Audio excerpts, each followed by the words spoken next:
All right, let's touch on this Stefon Diggs thing. The Texans have obviously hired an offensive coordinator. Now they got tough decisions to make, starting with Stefon Diggs. It is the locker room number one source for Texans digital content. I am Landry Locker.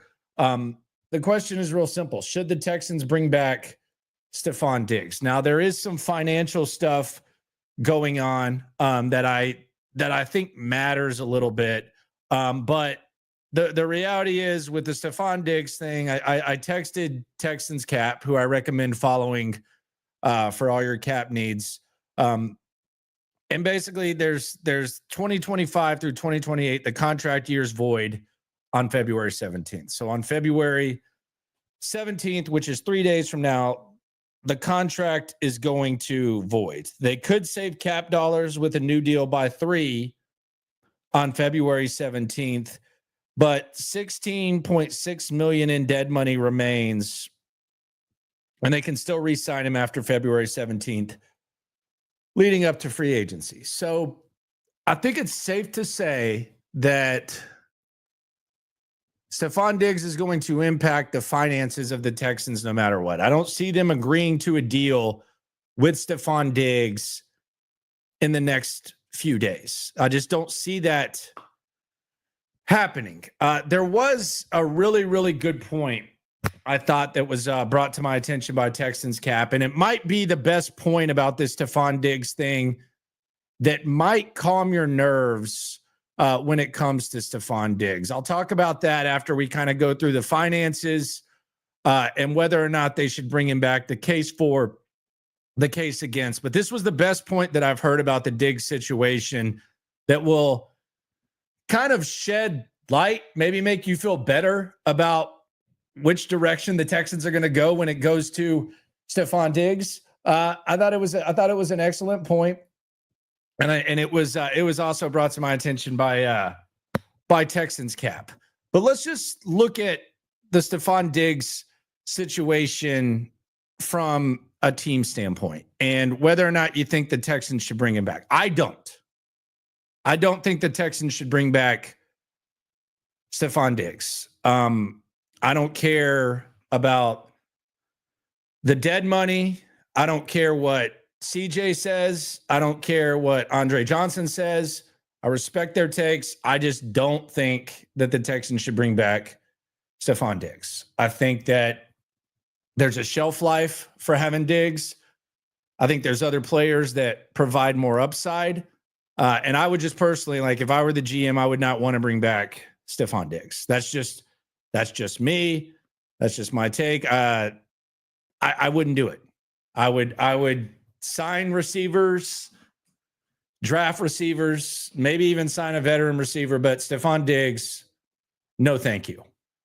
And I don't think the Diggs thing really impacts whether or not they draft a receiver. There are some impacts on whether they bring, if they do sign Stefon Diggs, then, you know, maybe they have less money to work with other areas. I don't know what Stefon Diggs is going to think that the market is. I don't know what he thinks the market is. I think the market might speak to him and be a little bit more cruel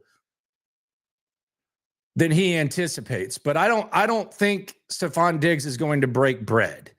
And if we look at the market for Stefon Diggs, and I always use Spot Rack in the offseason, which can be a dangerous thing.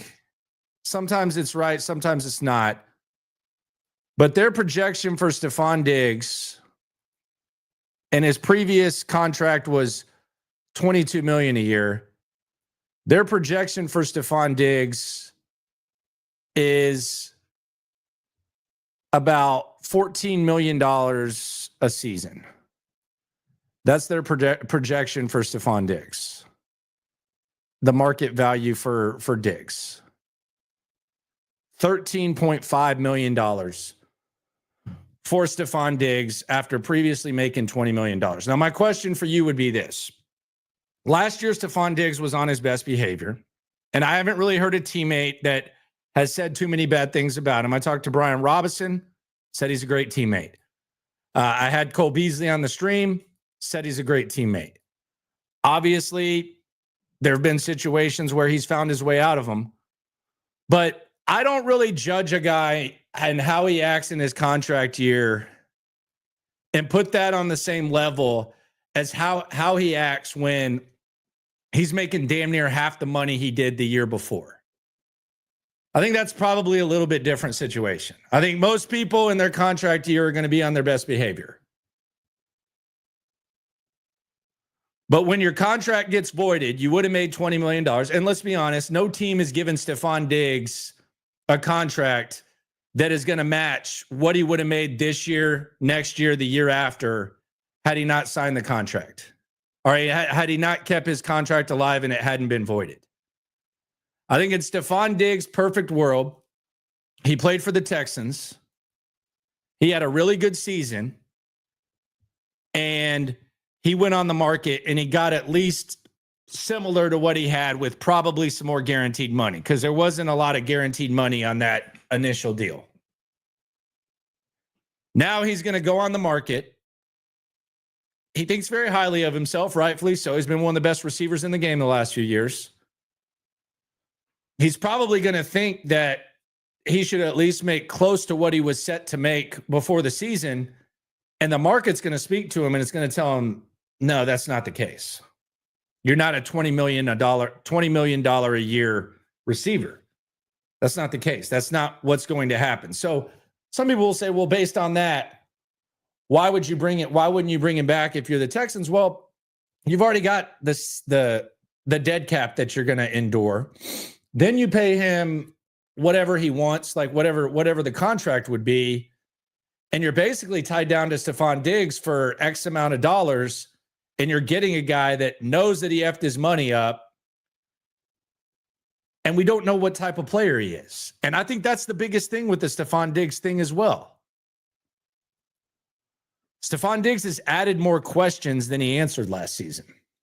And let's just go back to last season. What were the biggest question marks about Stefon Diggs?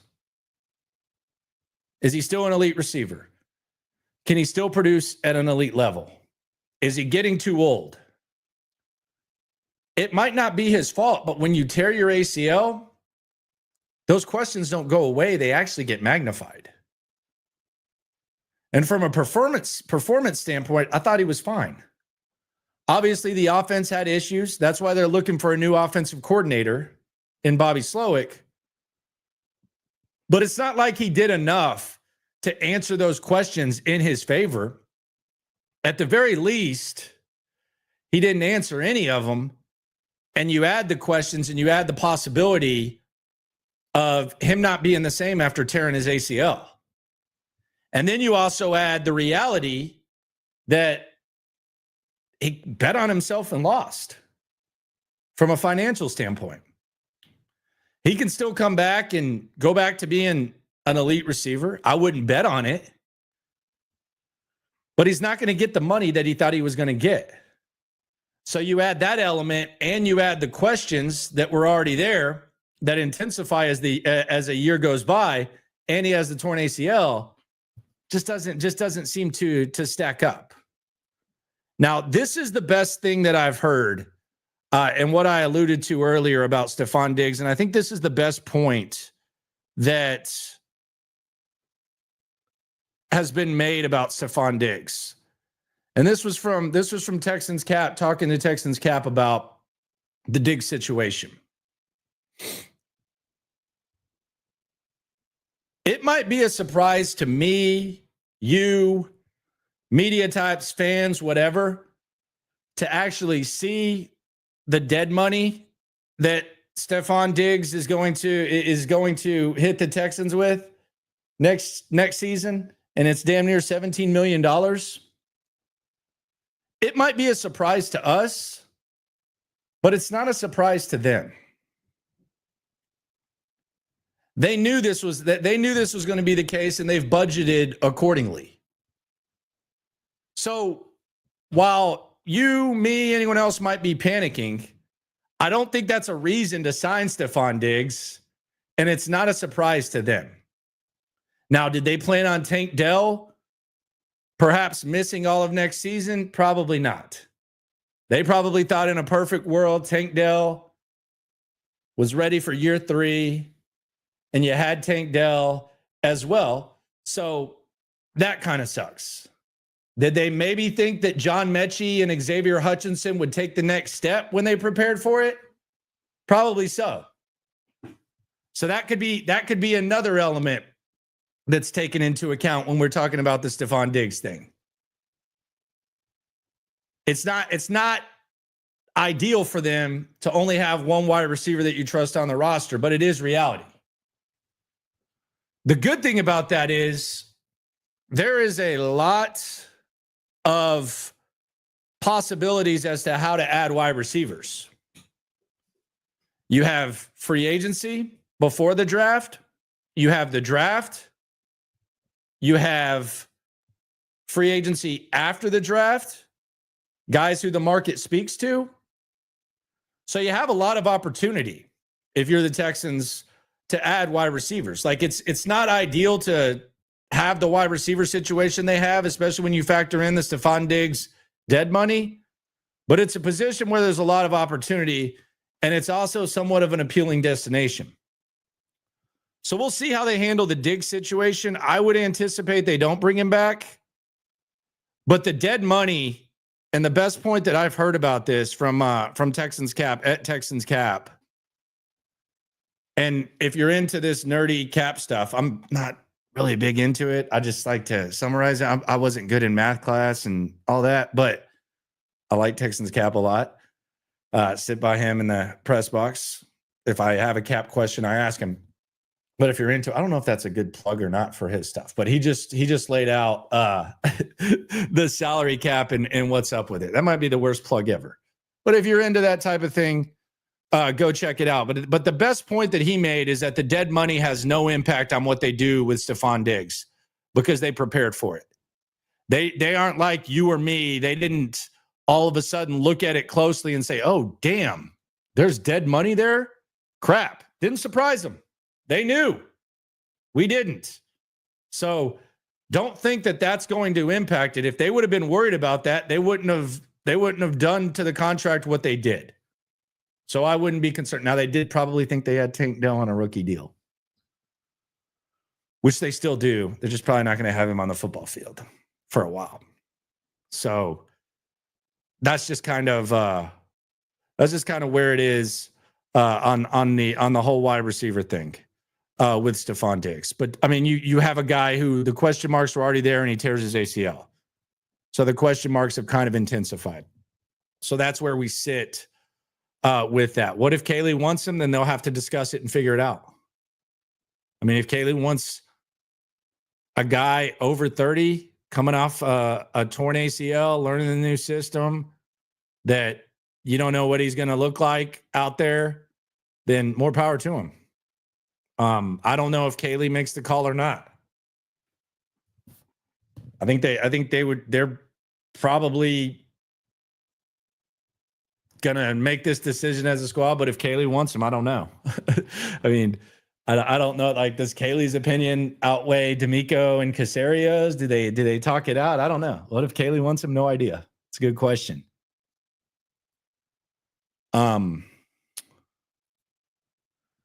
Chase says his series he's doing on YouTube is really good for fans who say to sign everyone.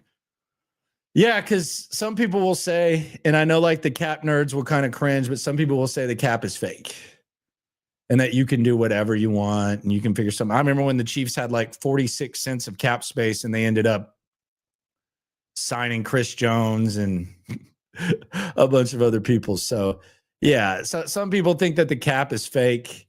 And those people are the ones that want to sign everyone. But I'm good on the Diggs thing. I think there's a shelf life. I think that shelf life's gone. That's just me. It was fun covering him for a while. I think you can figure something out. And, you know, there's names like Debo and Cup being thrown out there. I think there's a chance those guys don't get traded for and they're just on the market. Like Hollywood Brown, I always use him as an example. It was less than $10 million for a one-year deal. And why were the Chiefs able to do that? They were able to do that because it's an appealing spot. I think the Texans are an appealing spot. So I think there's kind of like a cancellation. There's kind of a middle ground where I think you have a chance to get guys on more team-friendly deals when you're at a certain point, like if you're the Chiefs or Ravens or Bills.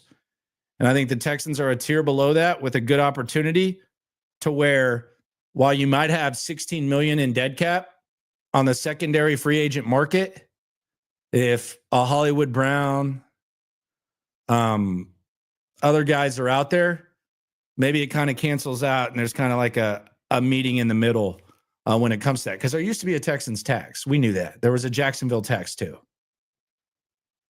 where good players, if they were going to go there, there's going to be a tax. You're going to have to pay. You're going to have to pay out the buttocks to be able to get those guys. But I'm a no-go. I'm a no-go on Stefon Diggs. I'm good on that. Too much. Diggs already count against the cap. Why not bring him back? Because you still have to add to that. Like it's not if he's already counting against the cap. What do? You make him count against the cap more? That doesn't seem like a rational thought. It's not like it. You have to still sign him to a new contract. Now, if in the next few days you decide to do it, then maybe you can figure out some dollars, and maybe that's what they could decide to do. But you haven't seen the guy play. He's on a torn ACL. Sometimes you just charge it to the game. But it's not like they have Stefon Diggs right now and they're just saying goodbye. We're going to pay no matter what. They're going to have to pay more. So that's why. And I think Texans cap can lay that out for you. That's prime time back on it. 3-year deal to a 32-year-old with a torn ACL. That's shitty business there. That's some shitty business. 3-year deal, torn ACL, 31 years old. Less money than he anticipated. Young core. No, thank you. If Primetime ever buys a house, he's going to get that 30-year mortgage. I'm good on that, man. I'm good on that. He's got that. He wants that 30-year mortgage, man. No, thank you. Shout out to Primetime. Bradley on the chat says, I don't anyone under contract longer than 2 years besides the core. We make bad investments. The Texans have done a good job with 2-year deals. They did a good job with Hunter. I do like the 2-year deals. And the other thing is this, and I think this is just the reality, that 3 years doesn't mean 3 years. You know, I mean, I think a lot of times a 2-year deal is just more transparent. Like Dalton Schultz is technically on a 3-year deal. It's basically a 2-year deal. And we see that all the time in the NFL. So that the 2-year deal, the 3-year deal, whatever, the NFL contracts are wacky. They're wacky. I think you just charge it to the game with Diggs. I mean, stretch the money. I don't know if you need to stretch the money at all. Cam, perfect transition here. He says the Titus contract still haunts me. Yes, and this is another decision that the Texans are going to have to make, is what they're going to do with this offensive line. And I think the offensive line money situation is arguably worse than the wide receiver situation, because as I've mentioned, there's a lot of ways to fix the wide receiver position. There's a lot of ways to opportunities to fix it for cheap, whether it be in the draft, whether it be free agency after the draft. There's a lot of opportunity. Offensive line is probably a little bit more difficult.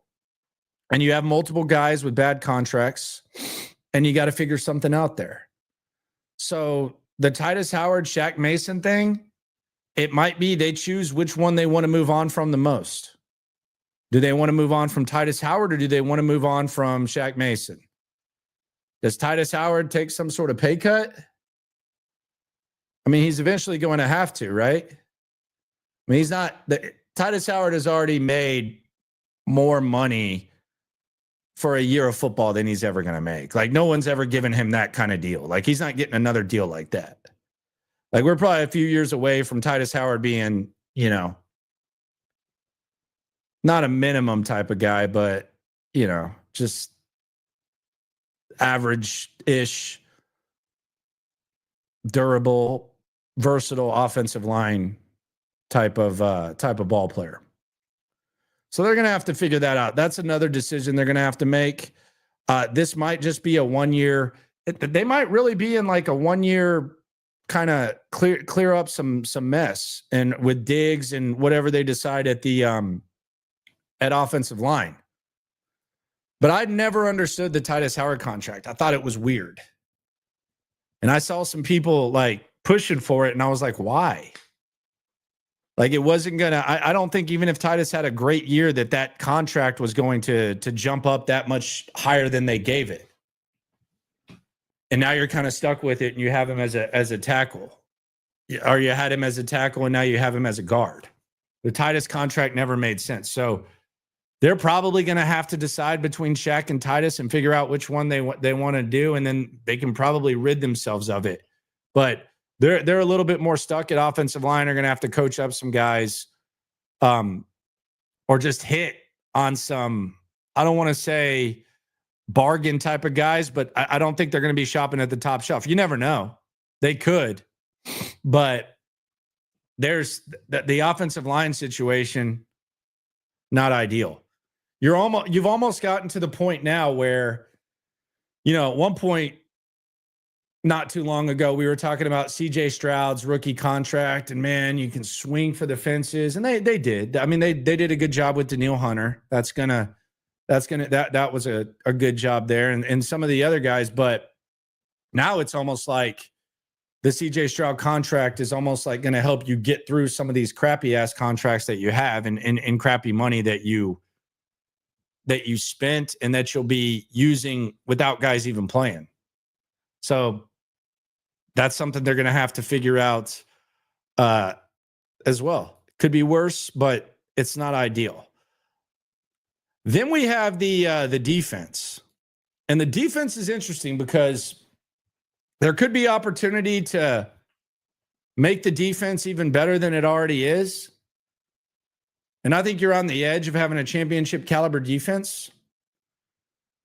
And a lot of the young guys are going to get better. But I don't know what they're going to do here. This is more of kind of a filler thing, and maybe just an opportunistic thing. At safety, maybe there's a opportunity in the draft where you can put together an elite young safety duo with Bullock and whoever you get. At D-line, interior D-line, I don't think you're going to be breaking bread, but maybe D'Amico can go find some more guys. They found Tim Settle. Tim Settle kind of faded away at the end of the year. He was playing a lot of snaps, but that's a hell of a bargain. You're happy to have him on your team. Maybe they figure something out there. But I think unlike the offense, the defense is almost like a luxurious spot where you're going to be good no matter what. It's just a matter of how good. How much better does Will Anderson get? How much better does Kamari Lassiter get? How much better does Derek Stingley get? How much better does Bullock get? How do the linebackers look if they can get healthy? There's a lot of opportunity for this Texans defense, and I think it's a high floor no matter what. We talk floor, we talk ceiling. Floor is worst case scenario, ceiling is best case. Best case scenario is this is one of the best defenses in the league. Worst case scenario is it's a pretty good one. So from this point of view, you don't really have any dead weight on defense. Look at the dead weight on offense, and then look at the defense. You probably need a little bit more depth at corner, but at the top you feel good. You need another safety. You probably need more impact D tackles, but D'Amico's done a good job of evaluating those guys. So there's really not as much dead weight on the defense as there is on the offense. And I mean, that was kind of the case last year as well. But sometimes after the season, there's like big decisions and, oh, you can't lose this guy. It's not the case on defense. It's a young ass, impressive defense. And you got to think eventually Derek Stingley's going to break bread. That's a decision that they're probably going to have to make. They're going to have to, I mean, they're going to break bread with Derek Stingley. He's going to get some money. There's no doubt about that. But defensively, there's no There's no dead weight. You feel as good about the defense as you do uncertain about the offense, which is a good thing.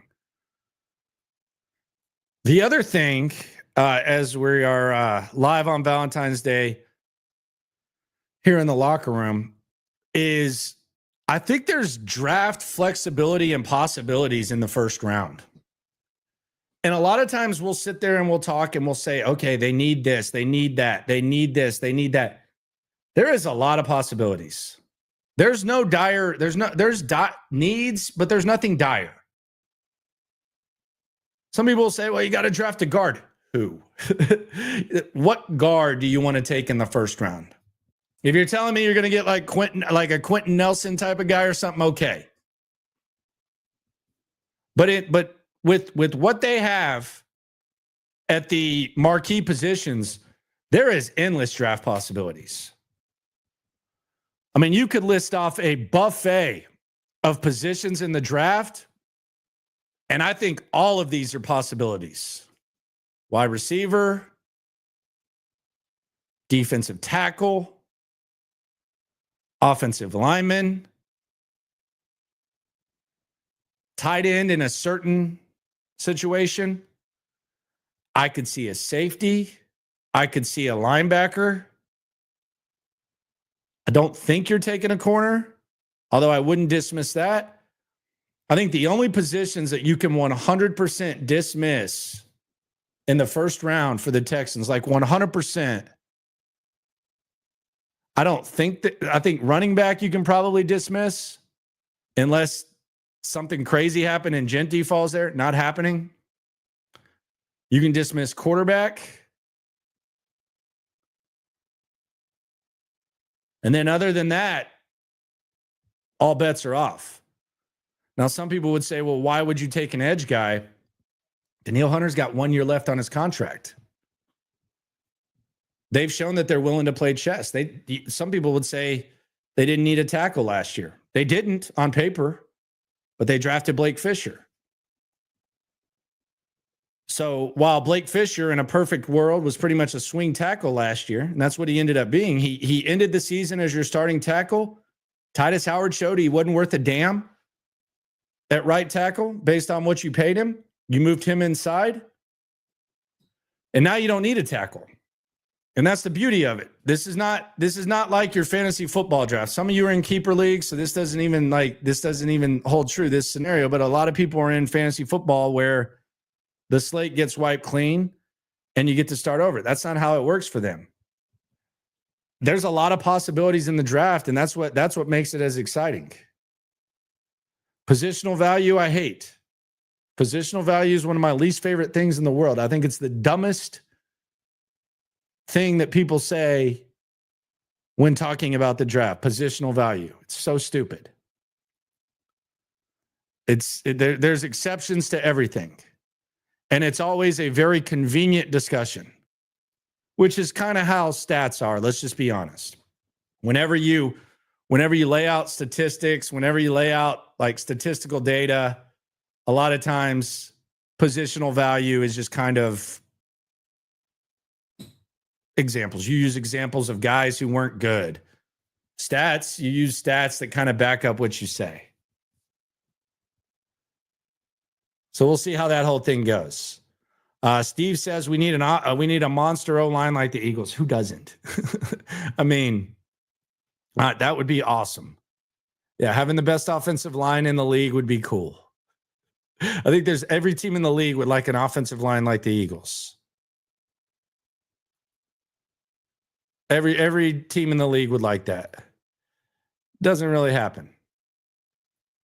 Doesn't really happen like that. But there's a lot of possibilities. It starts with Stefon Diggs. I'm a no-go on Diggs. We'll see what they do. Next 3 days, if it goes past the 17th, I think you can start planning for life after Diggs, but you never know. I think he's going to test the market. I think the market's going to speak to him, and I don't think he's going to like what the market says. Who knows? Appreciate all you for coming through. Be sure to subscribe. Be sure to like. Be sure to ride along. Combine, less than 10 days away. SNL, myself, Cody Stoots, we'll be there. We'll be on the scene. And we got you covered. And always remember, when it comes to this Texan stuff, we're all in it together. Appreciate y'all for pulling up. It's the Locker Room on YouTube. You know what it is. Let's get it. Hey, Locker Room. Yeah, we in the locker room. Texas talk. Yeah, you know what we about to do. Localize every angle's what we really do. We the source. We the